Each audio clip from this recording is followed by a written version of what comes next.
भारतीय सिनेमा की दुनिया में ना कुछ चेहरे ऐसे हैं जो वक्त के साथ धुंधले नहीं पड़ते, बिल्कुल नहीं। बल्कि और निखरते जाते हैं।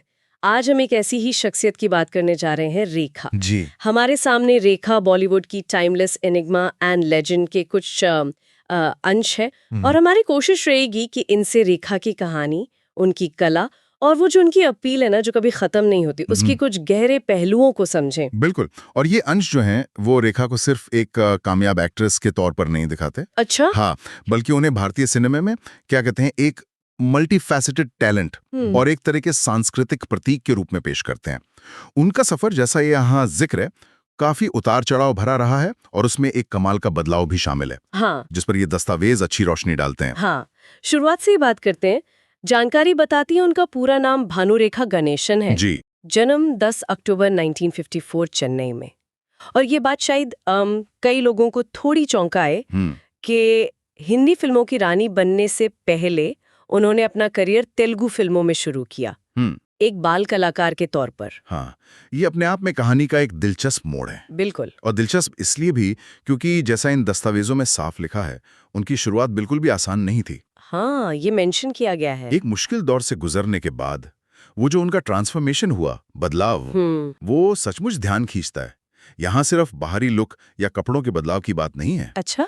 ये अंश इस बात पर जोर देते हैं कि कैसे एक शर्मीली, शायद कुछ झिझकने वाली लड़की ने खुद को बॉलीवुड की सबसे कॉन्फिडेंट और बेहतरीन अदाकारों में से एक बनाया। ये मतलब अंदरूनी शक्ति और एक आर्टिस्ट के तौर पर विकास की कहानी ज्यादा लगती है। सही कहा।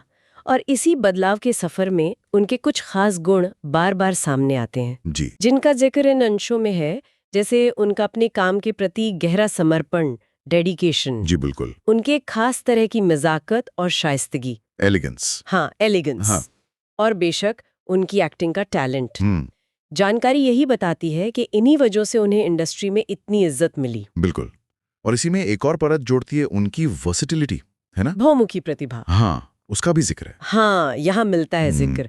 ऐसा लगता है कि वो किसी एक छवि में बंधी नहीं रही। सही। उन्होंने बहुत अलग अलग तरह के किरदार निभाए। हाँ। और इसके साथ ही ये अंश उनकी कृपा यानी ग्रेस, हाँ, और रहस्य यानी मिस्टीक पर भी ध्यान दिलाते हैं।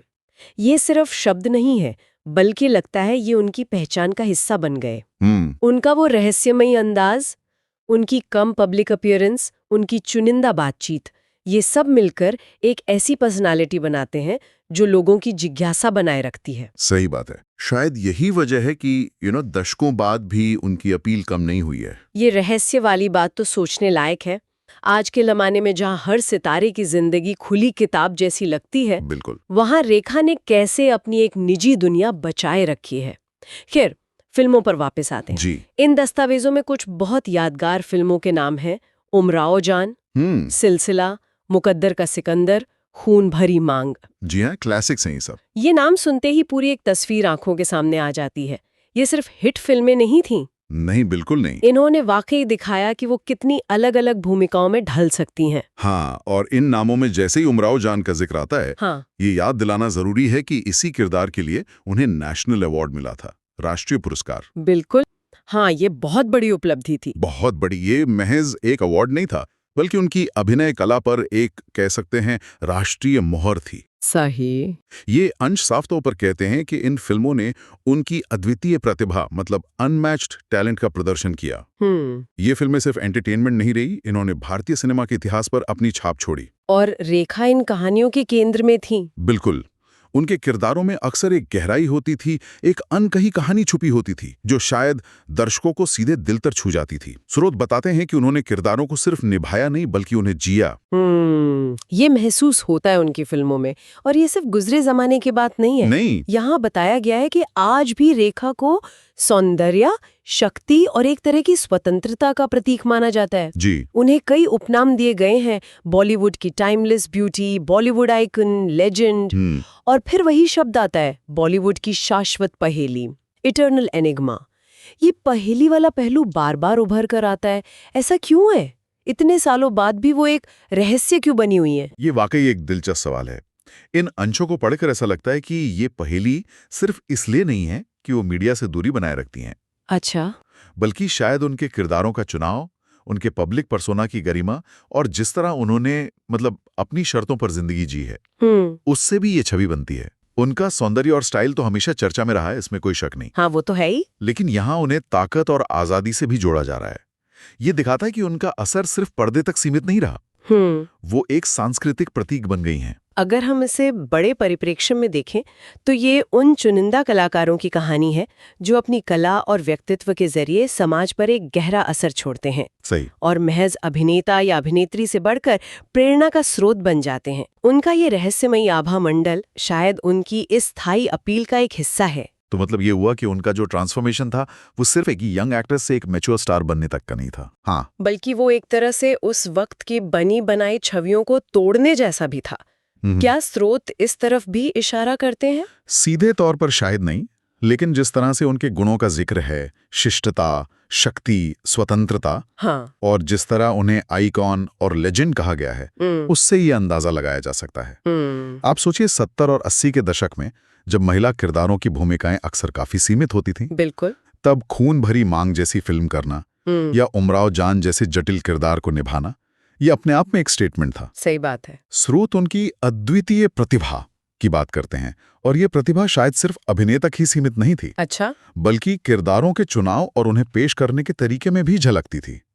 उनका सफर दिखाता है कि कैसे कलात्मक जोखिम उठाकर और अपनी एक अलग पहचान बनाकर भी लंबे समय तक रेलेवेंट रहा जा सकता है। ये बात सही है। अब अगर हम उनकी एलिगेंस और ग्रेस की बात करें जिसका जिक्र स्रोत में है, जी, क्या ये सिर्फ उनके दिखने या कपड़े पहनने के ढंग के बारे में है या इसका उनके अभिनय से भी कोई लेना देना है? मुझे लगता है, और जैसा स्रोत इशारा करते हैं, ये दोनों चीजें जुड़ी हुई हैं। अच्छा, उनकी साड़ियां, उनके गहने, उनका मेकअप, ये सब तो उनकी पहचान का हिस्सा हैं ही, और अक्सर उनकी एलिगेंस से जुड़े लाते हैं। हाँ, वो तो आइकॉनिक है। बिल्कुल, लेकिन स्रोत जिस ग्रेस की बात करते हैं वो शायद उनके चलने फिरने, उनके हाव भाव और यहाँ तक के मुश्किल किरदारों को भी एक खास नजाकत से निभाने की क्षमता में भी दिखाई देती है। जैसे उमराव जान का ही उदाहरण लें।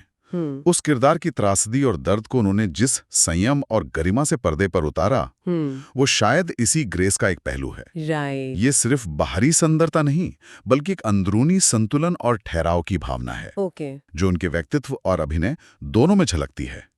ऐसा इन अंशों से प्रतीत होता है। तो कुल मिलाकर इन स्रोतों से जो तस्वीर उभरती है वो एक ऐसी अभिनेत्री की है जिसने बहुत कम उम्र में शुरुआत की, जी, मुश्किलों का सामना किया, खुद को पूरी तरह बदला, न सिर्फ बाहरी तौर पर बल्कि एक कलाकार के तौर पर भी। हाँ, बिल्कुल। हमने उनकी कुछ सबसे अहम फिल्मों उमराव जान, सिलसिला, खून भरी मांग और राष्ट्रीय पुरस्कार का जिक्र किया।